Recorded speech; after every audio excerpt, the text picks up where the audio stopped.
shacabka Soomaaliyeed waxaan leeyahay hambalyo maanta maalin taariikh ah gaar ahaan aniga taariikh gooni ii leh maanta waxaa halkan ku qaabilay gudoomiyaha Cabdi Xaashi iyo ra'iisul wasaare ku-xigeenka Mahdi oo maanta halkan ii keenay liiskii aqalka sare ee Soomaaliland ee gobolada waqooyi alxamdulillah muddo dheer halgan dheer oo aan soo wada marnay saddexdayadaba maanta alxamdulillah waxaan halkan ku haynaa liiska musharaxiinta aqalka sare ee Soomaaliland shacabka Soomaaliyeed waxaan leeyahay garab istaaga oo hambalyeeya oo ducada waa dhinaciina hawshan musharaxiinta u taagan aqalka sare ee Soomaaliland waxaan Ilaahay subhanahu wa ta'ala uga baryayaa inuu noo soo gabagabowdo horanta isbuuca tartanka ka dhici doono insha Allah magaalada Muqdisho waxaan rajaynayaa dhammaan musharaxiintan aqalka sare inuu Ilaahay u fududeeyo iyagana Allah subhanahu wa ta'ala garabkooda galo anigana waa soo dhaweynayaa ducadii waa ku tufay waan garab istaagay sidaan hore idinku sheegayna doorashadii way socotay ma sha Allah maanta horumar ayuu dalka ku talaabsaday doorashadii Soomaaliland sidaan ayay noogu furan tahay wabillahi tawfiiq wassalaamu calaykum waraxmatullaahi wabarakaatuh muddaanu yani arintan wadnay oo khilaaf naga dhex jiray alxamdulilaahi rabbil caalamiin waanu dhammaynay kaas war anigu hadda badan oon ku darayaa ma jiro intii uu yidhi ayaa noo ah oo aan ku raacsanahay oo ay tahay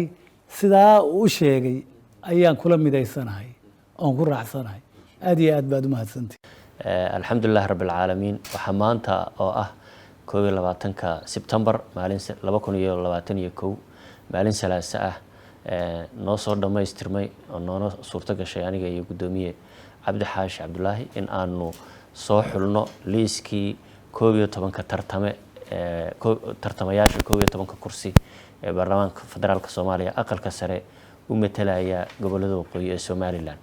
liiskan ra'iisul soo gudbinay uu naro hubiyay waajibaadkii ka saarnaa uu ka gutay waxa uu maanta diyaar u yahay in aanu shaacino una soo bandhigno bulshooyinka Soomaaliyeed murashaxiinta kuraasta u tartamaysaana ay ogaadaan waxaanu marnay wado dheer oo aan ku kala xuleynay tartamayaal fara badan anagoo shuruudihii dastuuriga ahaa iyo kuwii habraacyada ku qornaaba la eegnay kuna hubinay kuna jeegaraynay waxa kaloo iyadana noo gabagaba ahoo aan soo gabagabaynay ergadii 23 oday dhaqameed iyo 23 ergey oo noqonaya baarlamaanka Soomaaliland ee dooran doona murashaxiinta u tartamaysa kuraasta aqalka sare ee gobolada waqooyi ee Soomaaliland waxaan u hambalyeeynaa ra'iisul wasaaraha xukuumadda federaalka Soomaaliya mudane Maxamed Xuseen Rooble doorka shariifka ah ee runtii iyo isxilqaamida iyo mas'uuliyadda uu ka qaatay in ay hore u socoto doorashada xildhibaanada labada aqal ee Soomaaliland oo maanta aynu halkan ku shaacinayno musharaxiinta aqalka sare ra'iisul nala hubiyay noo baarigay noogu duceeyay mar walba ra'iisul wasaare taageeradaada waa u baahanahay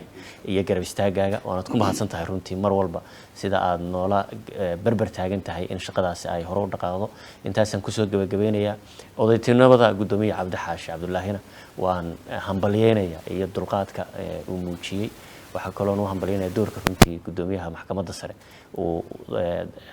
geedi socodkan oo dhan uu ka qaatay intaasan ku soo koobi doonaa wassalaamu calaykum waraxmatullaahi wabarakaatuh